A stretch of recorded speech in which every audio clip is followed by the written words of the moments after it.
Good evening, YouTube. Welcome back to Paisano's Music and Vinyl Talk. I am your host, Paisano, joined by my lovely co-host, Genevieve. No.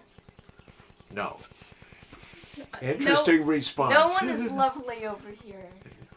The response would be, why, thank you, Paisano. It's a pleasure to be here. Is it though? Well, let's talk about Deep Purple. And in previous Deep Purple reviews, I have talked about the Mark II lineup, the Mark III lineup.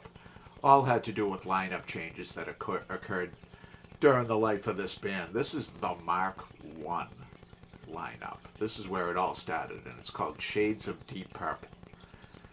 This is where the whole shebang got rolling. Their very first album. What do you think about that? Crazy. 1968 on Tetragrammaton Records. This was, like I said, the debut for this group. They started off with the nucleus that stayed pretty much, was there more than not. Ian Pace on drums, Richie Blackmore on guitar, and John Lord on the keyboards. Now that is considered the nucleus of Deep Purple. They changed singers a few times. They changed bass players a few times. The vocalist for this album was Rod Evans, and the bass player was Nick Simper, Simper. And from what I understand, this band hadn't really been tested on the road and didn't have a real strong bond, as bands should have. They kind of rushed them in the studio. They were all coming from different places, and they made an album. Then they hit the road.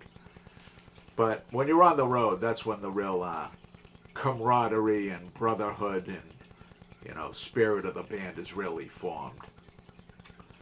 And these guys didn't quite have that at this point. They were to gain it very shortly thereafter, but at this point they didn't have it. There are 3 covers on this, one being a monster hit. Actually, 1, 2, there's 4 covers on here, and a few originals, a couple of instrumentals, and a couple of real 60s type pop songs. Let's go over the track listing, but before we do that, let's talk about subscriptions. No. If you're new to the channel, welcome. We talk about Rock and roll. always have, always will. Well said, Genevieve. Thank you. Nice. My co-host. And if you've been watching for some time and just leeching, after like 270 videos, don't you think it's time to bite the bullet? I mean, am I that bad? You're still watching every week.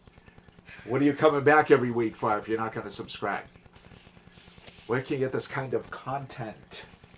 Right? Content. Bask in it. Bask in the content. It's vast. It's entertaining. Right? No. Here's that track listing I've been promising you. Side 1, And the Address. And the Address is the very first song from Deep Purple, and it's an instrumental, and it's heavily dominated by John Lord. John Lord has a very strong presence on this entire album on keyboards. Richie Blackmore was not quite the guitar god he was to become, but he was still pretty good. On the way up, obviously. First big band that he was in. That's followed by, and the Address is followed by Hush, which became a worldwide hit. And that's pretty much what got them on the road. And that's a cover of a Joe South song.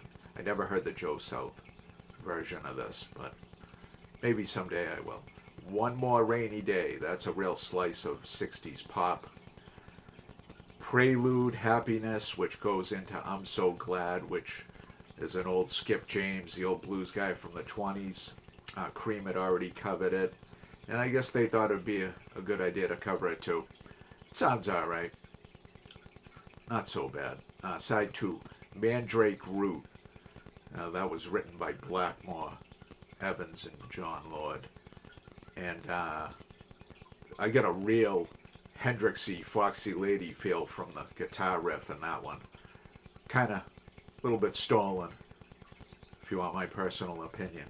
That's followed by Help, the Lennon and McCartney masterpiece that appeared on the album Help and the subsequent film.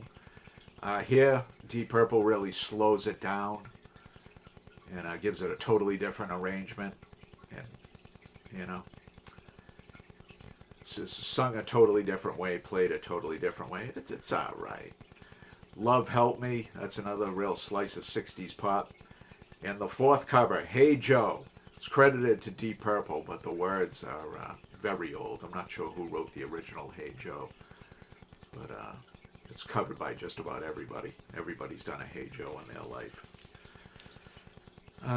It's produced by Derek Lawrence. I'm not that familiar with Derek Lawrence. The engineer was Barry Ainsworth. And it was a good pickup, you know. I was always interested in the full career, you know, by full career I mean up to like 1989.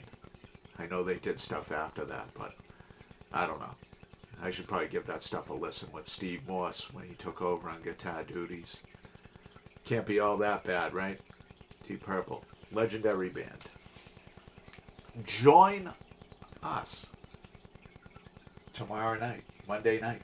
Genevieve will draw yet another album for review. And she'll be happy to do it. No. Too tired for this. So until tomorrow night, you two, thank you and good night. Bye.